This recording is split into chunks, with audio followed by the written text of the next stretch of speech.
Nietzsche's dark truth about why women crave your weakness. When you gaze long into an abyss, the abyss also gazes into you. Nietzsche, no context, no comfort, only the blade of truth. You were not broken by catastrophe. You were not defeated by war. No bloodied sword carved your collapse. You were bent, softened, rearranged, not by force, by glances, by pauses, by the smile that lingered just long enough, by the silence after your words, by the subtle withdrawal you called mystery, by the reward you mistook for love. You were undone by gestures that never bled but drained. And you thanked her for it. She never needed to demand. You offered your time, your protection, your strength. Not because she asked, because she didn't. And in her silence, you obeyed more deeply than any command could demand. That was the genius. Not malice, not cruelty, instinct. She does not crave your masculinity. She tests it to measure how easily it can be tamed. She touches your ambition to see if it melts in her warmth. She does not want your fire. She wants to know if it flickers when she blinks. And you flickered because you were taught that softness is strength, that to be chosen is to be worthy, that the feminine gaze completes the masculine form.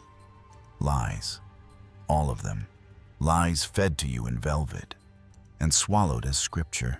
You didn't fall, you bowed, and now when you look in the mirror, you don't see a man. You see a composition built from her preferences, shaped by her moods, adjusted to avoid her withdrawal. You are not sovereign. You are scripted. Nietzsche warned you. He never wrote to comfort. He wrote to cut. And the blade points here. She desires your weakness, not because she hates strength, but because only weakness can be owned. You were once a center, not loud, not boastful, not performative, just still. There was a spine in your decisions, an architecture behind your gaze. You moved because you willed it, not because you were seen. But then came the pause, the subtle shift, the quiet moment when her voice became absence and your will became question. Not a slap, not a scream, just silence. And you folded. You asked yourself what you did wrong. You rewrote your message. You replayed the words. You changed your tone. You shifted your posture. Not because it was demanded, but because it was withheld. Nietzsche knew this. He who fights with monsters should be careful lest he thereby become a monster. But you weren't fighting monsters. You were trying not to lose a hug. And in doing so, you became her reflection. A man contorted into gentleness not because he chose it, but because her silence punished the alternative. This was not dialogue. It was psychological war disguised as romance. And you surrendered. You believed the lie that compromise builds connection. But connection built on bending is not unity, it's subordination. You began censoring yourself preemptively, cutting your own voice before it left your lips, editing strength down to safety. She never asked you to. That's the brilliance. The cage was never locked. You locked it and handed her the key because she might leave. Fear of absence became your leash. Not power, not reason, not truth, just the unbearable weight of not being looked at. That's where your will collapsed. Nietzsche did not write for balance. He wrote for ascent, for man to climb above comfort beyond need. But you fell into her, into the vortex of her approval, into the gravity of her eyes. And the deeper you sank, the more you smiled. Because it felt like love. It wasn't. It was the silent dismantling of your axis. She does not destroy through confrontation. She destroys by evoking your adjustment. Every nod from you is another fracture. Every apology you whisper without fault, another collapse. Every time you say, "It's okay," when it isn't another brick removed from your spine. You are not at war. You are in worship. And Nietzsche knew worship without awareness is slavery. But you call it love. She doesn't attack, she selects. Not your strength, not your armor, your softness, the place in you that aches to be understood. The wound you buried under silence. The whisper that longs to hear "I see you." That's the entry point. You think she wants your protection, but she wants your openness first. Not to hold it, but to shape it. Not to honor it, but to access it. All things are subject to interpretation. Whichever interpretation prevails at a given time is a function of power. Nietzsche wrote this not as metaphor, but as anatomy. Interpretation is her domain. You speak, she interprets. And suddenly your firmness becomes anger. Your clarity becomes arrogance.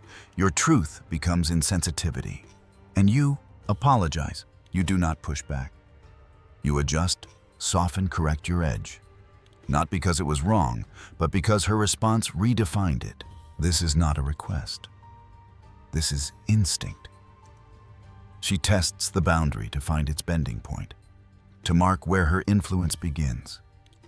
And you give it again, again, again. Not under pressure, but under hope. Hope that she will return to warmth if you yield enough. She does return, but only to the part of you she now controls. Her approval is no longer affection, it's conditioning. You think you are seen, but you are being trained, like the lion who lowers his head to the touch of a hand. Not because the hand is stronger, but because the lion remembers loneliness. She does not crave your beast. She wants the leash, not to whip you, but to prove you would take it. Because nothing flatters instinct like dominance without force. She whispers sweetness only after resistance dies. She lays beside the man who once held fire, now curled and tame.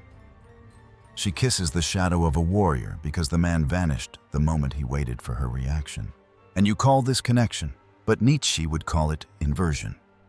The will reversed, the strength sedated, the sovereign softened into servitude, not by chains, by glances. And still you adjust, because your softness betrayed you. The part that needed to be needed. The part that confused surrender for safety.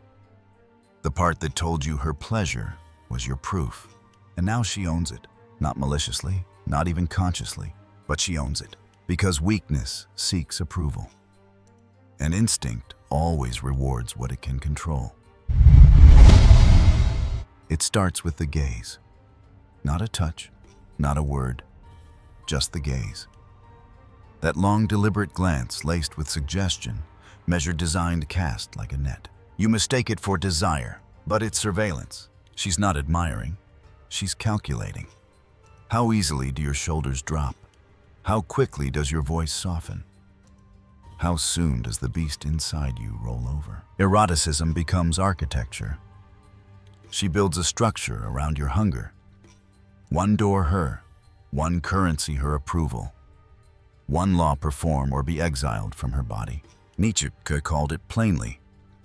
The man of knowledge must be able not only to love his enemies, but also to hate his friends. You cannot love her and remain free, because her affection arrives only after your will has been broken. Not shattered bent, not through cruelty, but through reward. You chase her touch and in doing so relinquish your edge. She withdraws. You question yourself. She leans in. You perform. She sighs. You obey. This is not eroticism. This is training. She conditions you like Pavlov's dog, one breath, one glance, one moan at a time, and you salivate. Not because she compels you, but because you've tied pleasure to obedience. You thought sex was union. It was surveillance. It was leverage. She gave herself when you proved you no longer owned yourself. You forgot the man who walked without needing her scent. You became the man who shrinks when she closes her thighs. This is not love. This is neurosis wrapped in lace, and it lives inside you now. You wonder why you fear confrontation. Why your voice catches when she's displeased. Why your ambition fades when she turns away. Because her body became a compass, and every time she turned from you, you lost your direction. Nietzsche did not despise the feminine. He feared what it revealed in man. The quiet, eroding decay of power when the masculine centers itself around approval. When arousal becomes dependence. When the erotic becomes your axis. You cannot worship her and remain whole. You cannot chase her and remain still. But you do. Because in her moan you thought you heard meaning, and in her silence you heard judgment. So you bent and called it passion. She does not punish you. She possesses you, not with shackles, with softness, with rituals that feel like worship but taste like erasure. And you remain, erect, obedient, erased. She doesn't want a god. She wants a garden she can tend, not the thunder in your chest, not the silence in your gaze. She wants your pliability, your need, your subtle erosion. She says she desires strength, but what she craves is softness beneath the surface. A strength that kneels, a man that yields, a spine that adjusts if she lingers long enough. You believe you're her anchor, but anchors don't drift. And you do, because she doesn't admire the still. She admires the responsive. She touches, and you move. She sighs, and you shrink. She questions, and you revise. You have become her feedback loop.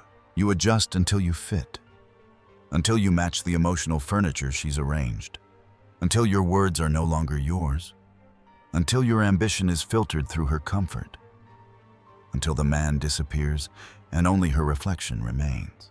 Nietzsche whispered this horror. The great epics of our life come when we gain the courage to rebaptize our evil as what is best in us.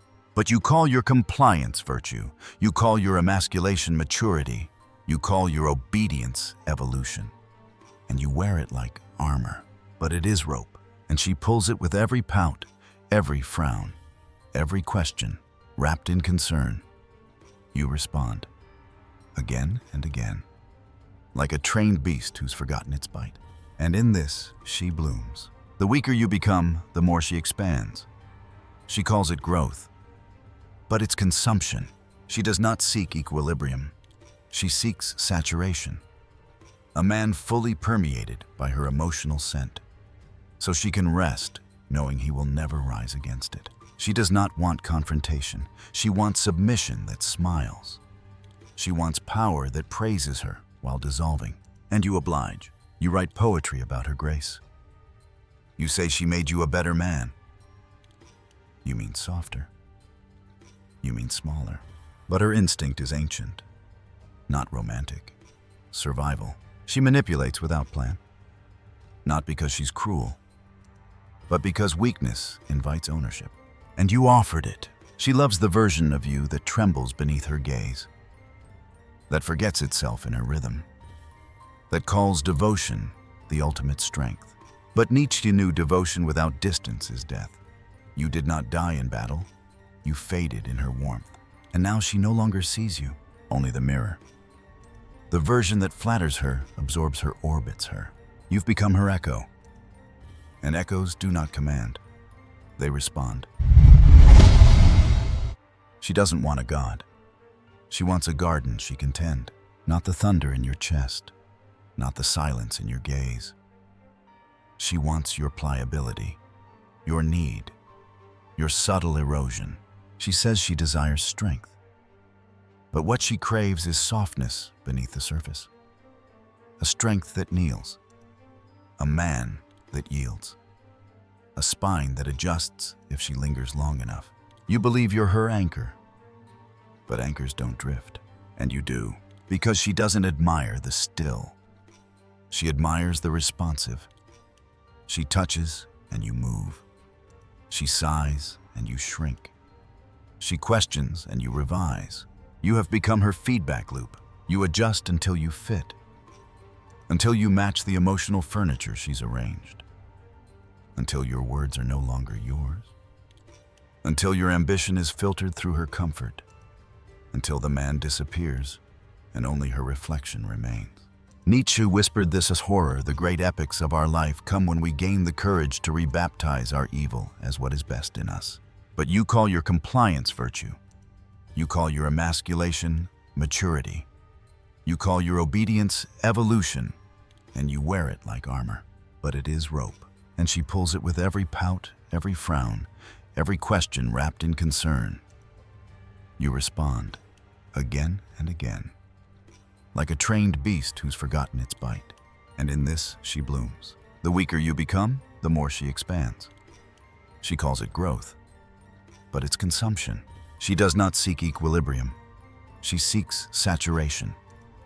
A man fully permeated by her emotional scent, so she can rest knowing he will never rise against it. She does not want confrontation. She wants submission that smiles. She wants power that praises her while dissolving. And you oblige. You write poetry about her grace. You say she made you a better man. You mean softer. You mean smaller.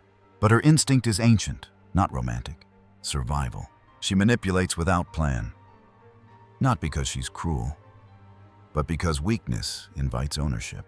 And you offered it. She loves the version of you that trembles beneath her gaze, that forgets itself in her rhythm, that calls devotion the ultimate strength. But Nietzsche knew devotion without distance is death. You did not die in battle. You faded in her warmth. And now she no longer sees you, only the mirror. The version that flatters her, absorbs her, orbits her. You've become her echo. And echoes do not command. They respond. No more mirror, no more orbit, no more script. You are not here to be interpreted. You are not her sculpture, not her sanctuary, not her instrument of validation. You are the axis, the unmoved mover, the center that does not spin. You no longer ask what she feels. You no longer wait for her warmth. You no longer shape your spine to fit her hunger. Nietzsche didn't offer comfort. He offered solitude. He offered the mountain. He offered the man who walks alone, not out of bitterness, but because no one else walks with that weight. The higher we soar, the smaller we appear to those who cannot fly. And she cannot fly. She can float. She can allure. She can ensnare. But she cannot soar with you because flight demands solitude. Because elevation demands detachment. Because true ascent requires the annihilation of the leash. You no longer speak for her understanding. You no longer dress for her gaze. You no longer move for her approval. You do not need her smile. You do not dread her silence. You do not interpret her absence as judgment, because she no longer defines you. Her curves no longer hypnotize. Her softness no longer sedates. Her closeness no longer commands. You are untouchable not because you hide, but because nothing inside you needs her hand. You walk into rooms with no appetite. You speak with no tremor. You breathe without hoping to be heard. You do not love her. You do not hate her. You simply do not need her.